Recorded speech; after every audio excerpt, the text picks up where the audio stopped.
All right, welcome to another deep dive. Yeah. So today we're looking at a single source, Okay. and this one's really interesting. It's Right. basically like, somebody sat down and wrote out Huh. all the problems facing America, Yeah. and then also like their ideas for how to fix them. A blueprint, kind of. Yeah, exactly. Like a blueprint. Like a state of the nation. Oh, yeah. Yeah, But way more interesting. definitely. And, it gets right to the point. It does. Like right off the bat, we're talking trillions of dollars. Yeah. Wasted, basically. That's a lot of zeros. Yeah, a $30 trillion deficit. Oh, wow. We'll definitely have to break that down, figure out where all that money went. Absolutely. And, the source doesn't just complain about the problems. No. It actually calls for some pretty big changes, like new leadership in 2024. New leadership, new vision, the whole thing. Yeah, I mean, remember that opening line, America is sleepwalking towards disaster? Yeah, that's not exactly subtle. No, it's a wake-up call for sure. It is, for sure. So where does it say we're going wrong? Well, it's not just one thing. It's Yeah. a combination of factors. Okay. But I think the biggest one is overspending. Okay, overspending, yeah, that makes sense. I mean, $30 trillion in debt, that's got to come from somewhere.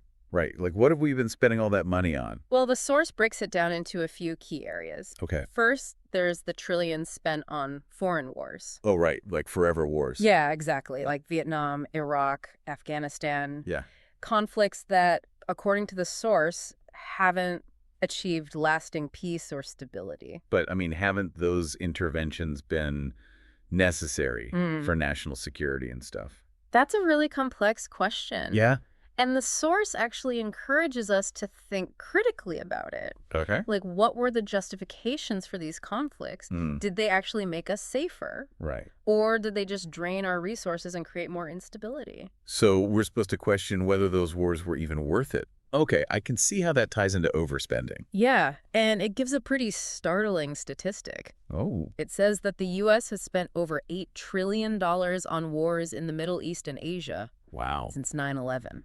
That's a lot. It is, and the source asks, like, what has all that spending actually achieved? Okay, yeah, that's a good question. Right, like, have we gotten our money's worth? So the source is saying we're spending too much on the military. Yes, Okay. and not necessarily getting the results we want. Okay, but what about domestic programs? Uh-huh. Like, surely we're spending money on things that are actually helping people here at home. Well, the source argues that even with entitlement programs, the results haven't always been positive. Really? It points to the fact that despite trillions spent on social safety net programs, Oh, right. poverty rates haven't significantly declined. So even with all that spending, we're not actually making a dent in poverty.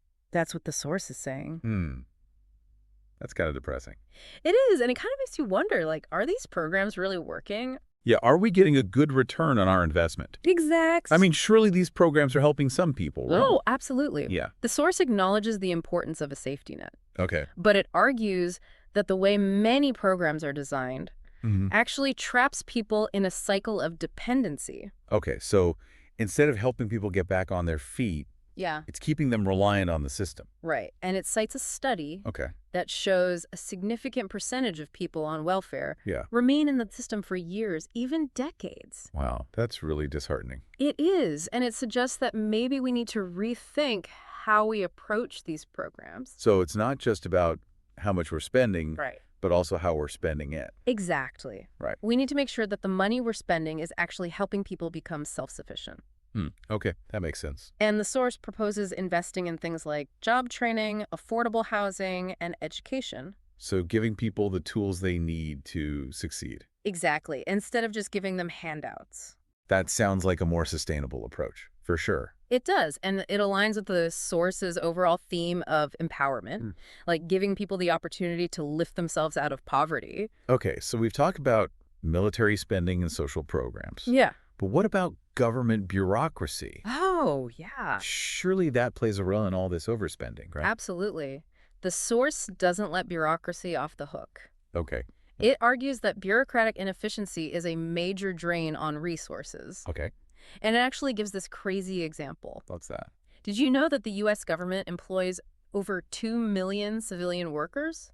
2 million. That's a lot of people. It is. It's more people than the entire population of some states. Wow, okay. And the source argues that much of this bureaucracy is bloated and inefficient. So basically we have too many government employees, Well, the source doesn't necessarily say we need to fire everyone, Okay. but it does call for streamlining government operations, Okay. reducing redundancy, eliminating unnecessary programs. So like making the government more efficient. Exactly, making sure that taxpayer dollars are used wisely and effectively.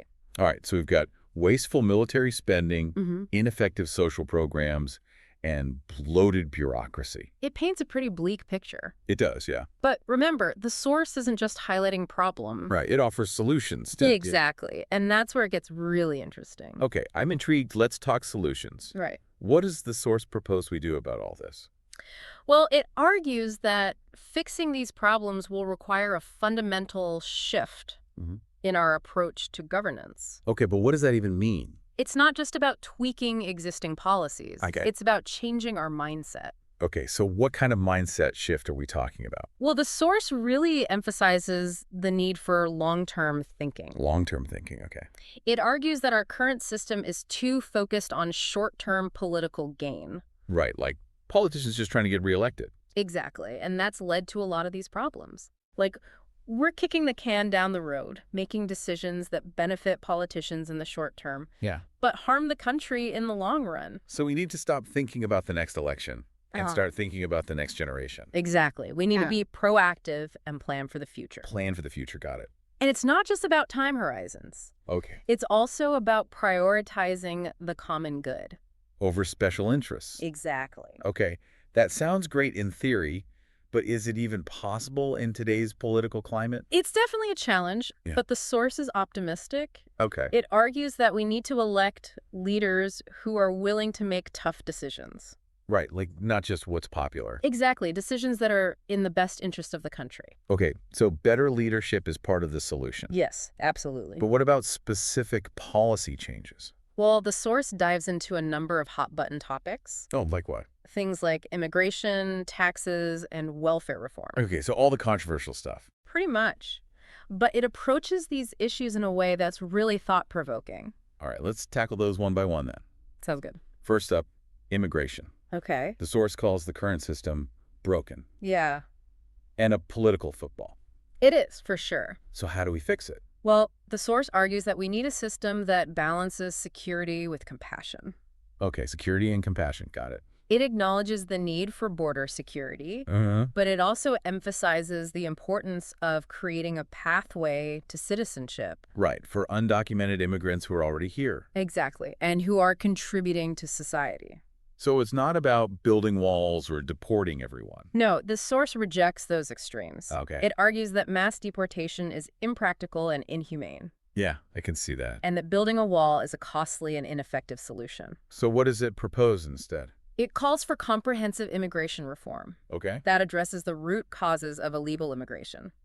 Like what? Things like poverty and violence in Central America. So trying to fix the problems that are pushing people to immigrate illegally in the first place. Exactly. It's a more holistic approach. Yeah, it definitely sounds more reasonable than what we usually hear from politicians. It does, right. It's like the source is trying to find common ground. Right, move beyond the partisan rhetoric. Exactly. And it makes a compelling economic argument, too. Oh, how so? It cites studies showing that immigrants contribute significantly to the U.S. economy. Okay. They create jobs. They pay taxes. So it's actually beneficial to have immigrants here. That's what the source is saying.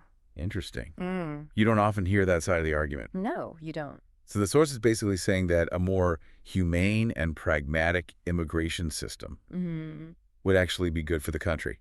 Economically, Yeah, it's like a win-win. exactly. If we can get past the political gridlock, That's always the challenge. is. Okay, let's move on to another hot-button issue, taxes. The source paints a pretty stark picture of the tax code.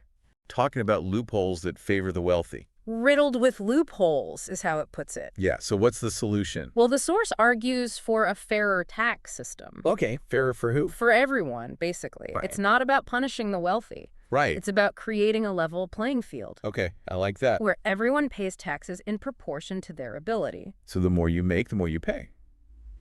essentially. Yeah. And the source proposes closing those loopholes Mm-hmm. that allow corporations and wealthy individuals to avoid paying their fair share. Okay, and what do we do with that extra revenue? The source suggests using it to fund essential services and invest in the future. Okay, so like infrastructure, education, that kind of thing. Exactly, things that benefit everyone. But isn't that, a pretty liberal idea? Well, some might see it that way. Yeah, what about the argument that lower taxes actually stimulate economic growth? The source acknowledges that argument, Okay. but it counters with a statistic. It points out that the U.S. has one of the lowest corporate tax rates in the developed world. Really? Yeah, and yet our economic growth has been sluggish for years. So maybe lower taxes aren't the answer. That's what the source seems to be suggesting. Interesting.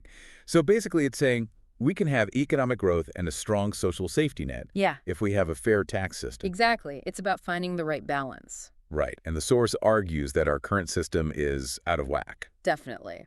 Okay, let's move on to the last big issue, welfare reform. All right. The source acknowledges that this is a complex issue, It is, for sure. and it avoids simple solutions like just cutting benefits. Right, it's not about that. Okay, so what does it propose? A two-pronged approach. Okay, what's that? First, reforming the system to encourage work and self-sufficiency. And second, investing in programs that create opportunities for people to move up the economic ladder. So it's not just about cutting people off. No. It's about giving them the tools they need to succeed. Exactly, shifting the focus from handouts to hand-ups. Okay, I like that. Like expanding job training programs, making childcare more affordable, providing incentives for employers to hire people who've been on welfare. So a more holistic approach. Exactly.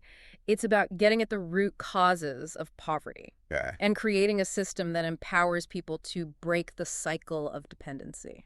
That makes a lot of sense. It does, right. Okay, so we've covered a lot of ground here. We have. Overspending, wasteful military interventions, ineffective social programs, bloated bureaucracy, and we've touched on the source's proposed solutions Yes. in areas like immigration, taxes, and welfare. It's a lot to take in. It is, for sure. But is there anything else? Well, there's one more big piece of the puzzle we need to discuss. Okay, what's that? The source's vision for a new era of American leadership. Oh, interesting. And that's where we'll pick up in part 2 of our deep dive. All right, sounds good. I'm looking forward to it. Me too. Mhm. You know, it's interesting how the source kind of weaves all these different policy areas together Okay. into this bigger argument about leadership. Oh, interesting. Like all these problems we talked about. Right, overspending, immigration. Yeah, all of that. It's all connected. Exactly. It's like they're all symptoms of a bigger problem. Which is A crisis of leadership. Okay, so the source is saying that America's problems go beyond just bad policy. Right. It's deeper than that. It's about the people in charge. Exactly. We've become too short-sighted. Okay, Too focused on partisan squabbles. right, like always fighting with each other. Exactly. And too beholden to special interests. So the source is saying we've lost sight of what's really important. Yeah, the common good. And that's led to all these problems. Right. It's eroded public trust Okay, and prevented us from tackling the big challenges. so it's not just about having the right policies. It's about having the right people in charge. Exactly. Yeah, But what does that even look like? yeah. What qualities should we be looking for? Well, the source lays out a pretty compelling vision. Okay, I'm listening. It calls for leaders who are courageous, Courageous. visionary, and committed to the common good. So basically, leaders who are willing to put the country first. Exactly. Leaders who are willing to make tough decisions, Okay, even if they're unpopular. right. Because sometimes the right thing to do isn't the easy thing. Exactly. And leaders who prioritize long-term interests. Over short-term political game. Yes, exactly. It's about thinking about the future of the country. Not just the next election cycle. Right. But, it's easy for politicians to say they're working for the common good. Yeah, they all say that. So how do we know if they're actually walking the walk? Right, how do we separate the talk from the action?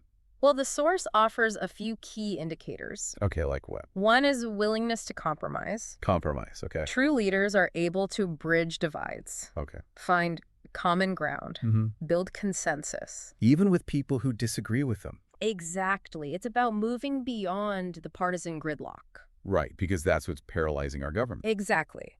The source sees hyperpartisanship as a major obstacle Okay, to progress. so compromise is key. It is, and it requires a certain level of humility. Humility. Yeah, like being willing to admit that you don't have all the answers. Okay, I can see that. And being open to hearing other perspectives. So it's not about being right all the time. No, it's about finding the best solution. Even if it means working with people you disagree with. Exactly. Okay, so compromise, what else? Another key indicator is a focus on long-term solutions. Long term. Okay, meet leaders who are willing to think beyond the next election. Yeah, we talked about that. And make decisions that benefit the country in the long run. Even if those decisions aren't popular right now. Exactly. It's like the source says, sometimes you have to take bitter medicine to get better. I like that analogy. It's about making tough choices. Right. And not just kicking the can down the road. Exactly. That's what got us into this mess in the first place. Okay, so compromise and long-term thinking. Got it. What else? Well, the source also talks about integrity. Integrity, okay. Like being honest, ethical, yeah, accountable. Right. Those seem like pretty basic requirements for any leader. You'd think so, right? Yeah. But the source argues that integrity has become increasingly rare. Really? In our political system. Why is that? Well, it points to the rise of money in politics. Oh, right, like campaign donations and lobbying. Exactly. And the influence of lobbyists. And the erosion of ethical standards. So it's like the system's rigged against people with integrity. In a way, yeah. So how do we fix that? Well, the source calls for some pretty big reforms. Like what? Things like reforming campaign finance laws, Okay. limiting the influence of lobbyists, and strengthening ethical guidelines for public officials. So basically cleaning up the system. Exactly. Making it harder for corruption to take root. Okay, I can see how that would help. They would create a more level playing field. Right, where people with integrity actually have a chance. Exactly. Okay, so we've talked about compromise, long-term thinking, and integrity. Yeah, those are some of the key qualities the source identifies. But there's one more thing you mentioned earlier. What's that? Vision. Oh, right. The source says we need leaders who are visionary. Yeah, it's not enough to just be honest and competent. You also need to have a vision for the future. A vision for where you want to take the country. Exactly, and the ability to articulate that vision in a way that inspires people. So it's not just about having a plan. No. It's about being able to communicate that plan in a way that gets people excited. Exactly. The source gives the example of President Kennedy. Oh, right, like putting a man on the moon. Yeah, that was a bold and ambitious goal. It was. And it required a lot of innovation and collaboration. And a shared sense of purpose. Exactly. It was something that everyone could get behind. Okay, so visionary leadership is about setting ambitious goals, inspiring people, and finding a way to achieve those goals. Exactly. But that sounds like a lot to ask of any one person. It does, right. Like, can any one person really do all that? Well, the source acknowledges that no single leader can solve all of America's problems. Right. It's too big a job for one person. Exactly. It's about building a team. A team of talented and dedicated people. Yes, who share a common vision and are committed to working together. So it's not about finding a single savior figure. No. It's about building a movement. Exactly. A movement of people who are committed to change. Okay, I like that. And that change has to come from the bottom up. Not the top down. Right. It can't just be imposed by the government. It has to come from the people. Exactly. The source calls for a renewed sense of civic engagement. Civic engagement. Like citizens demanding more from their leaders, holding them accountable. So it's not enough to just vote every 4 years. No, it's about being active and involved year-round. Like attending town hall meetings? Yeah. Contacting your representatives, organizing in your community. Exactly. It's about taking ownership of our democracy. Okay, that makes sense. And making sure that it works for everyone. Not just the special interests. Exactly. Yeah. That's a powerful message. It is. But it also feels like a huge responsibility. I know, right? Like, we all have busy lives. Yeah. How are we supposed to find the time and energy for all this? It's definitely a challenge. Yeah. But the source argues that being an engaged citizen, it's not just a right, it's a responsibility. Okay, I see what you mean. It's about taking ownership of our country. Right, and shaping its future. Exactly. Okay, I get it. But it still feels daunting. Yeah. Like, where do we even start? Well, the source suggests starting small. Small, okay. Like having a conversation with a friend or family member. Okay. Reading up on the candidates in your local election. Volunteering for a cause you believe in. So just find something that resonates with you. Exactly. And do what you can. Baby steps. Exactly, but in the right direction. Okay, I like that. And the source emphasizes that every little bit helps. Right, it all adds up. Exactly. When enough people get involved, it can create a powerful force for change. So it's about finding our own individual ways to contribute to the collective good. Exactly. It's about recognizing that we're all in this together. And we each have a role to play. Right. This has been really inspiring. It has, yeah. But it also makes me wonder... What's that? The source paints a pretty bleak picture. Yeah, of all the challenges facing America. Right. And while it offers solutions and calls for this new kind of leadership, Yeah. I'm just wondering, is it really possible to turn things around? Right. Is the source actually optimistic about America's future? That's a great question. Yeah. And that's what we'll dive into in part 3. Yeah, it is. A great question. Yeah. And it kind of gets to the heart of, what the source is all about. Break Because down. while it doesn't sugarcoat things, Doesn't shy away from the problems. There Yeah. is this thread of hope running through it all. okay, so it's not all doom and gloom. Definitely not. It's not naive optimism, Right. but it's a belief in, the American spirit, the power of our ideals, our capacity for change. So it's like we've been through tough times before. Exactly. And we've always come out stronger. Right, like the Great Depression, the Civil Rights Movement. Yeah, all of that, those were huge challenges. They were. But we overcame them. So the source is saying that our current challenges, Mm-hmm. while they're serious, Yeah. they're not insurmountable. Exactly. We have the resources, the talent, the will to overcome them. Okay, I get that, but this time feels different, I hear you. It does feel different. Like the divisions are deeper. Yeah. The problems are more complex. It's definitely more complicated. Yeah. But the source argues that's precisely why Mm. we need a new kind of leadership. Okay, leadership that can bring us together. Exactly. Leadership that can inspire hope, mobilize us to action. So where do we find these leaders? Well, that's the interesting part. All right. The source suggests they might not come from the usual places. What do you mean? Not necessarily career politicians. Oh, okay. People from diverse backgrounds with real-world experience.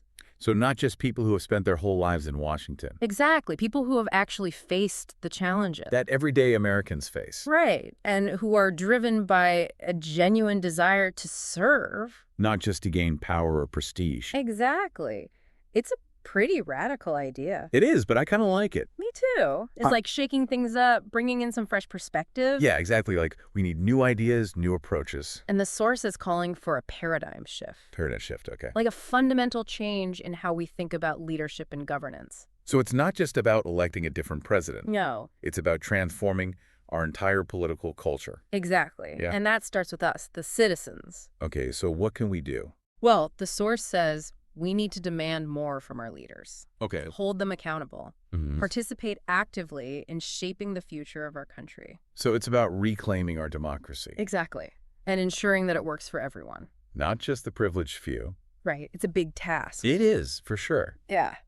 But I'm still wrestling with that question of optimism. Yeah. Like, can we really do this Can we overcome all these challenges? and build a better future? Well, the source doesn't offer easy answers, Right. but it does provide a framework for thinking about how we move forward. Okay, how's that? First, we need to acknowledge the problems. Right, like really understand the scope and scale of what we're facing. Exactly. Then identify the root causes. Okay, so not just treating the symptoms. Right, but actually getting to the heart of the problem And then and then develop innovative solutions. solutions that address those root causes. Exactly.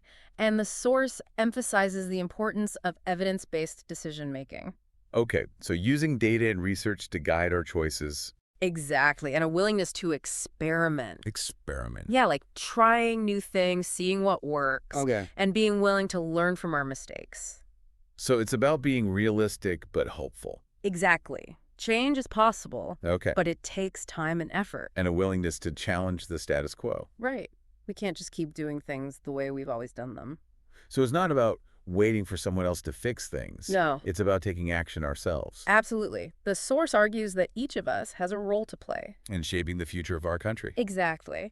So, to our listeners out there, think about what we've discussed today. The debt, the immigration system, taxes, welfare, leadership. All of it. If you were in a position of leadership in 2024, what would your top priority be? What would you do? What concrete steps would you take? It's a lot to think about. It is, but it's important It is. because the future of our country depends on us. On all of us working together. So research, discuss, engage, Your voice matters. and that's our deep dive for today. Thanks for listening.